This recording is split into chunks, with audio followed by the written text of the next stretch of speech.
बिस्मिल्लाहिर्रहमानिर्रहीम। अस्सलाम वालेकुम। स्पाई न्यूज के साथ मैं हूँ राबील सैयद। शामिल करते हैं आज की ताज़ा तरीन खबर।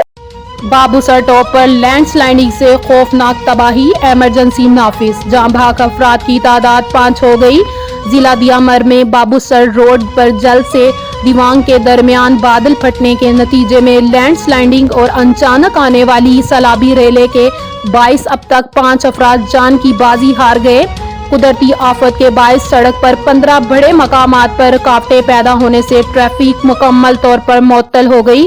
तकरीबन 7 से 8 किलोमीटर का इलाका शदीद मुतासिर हुआ।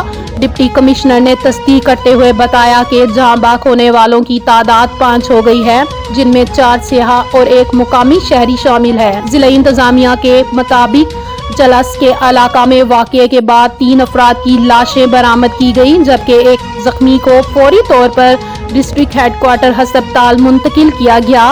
रेस्क्यू ऑपरेशन के दौरान मुख्तलिफ मकामात पर फंसे हुए दर्जनों सियाहों को महफूज मकाम पर मुंतकिल कर दिया गया, ताहम बहुत से सियाह अभी भी लापता हैं।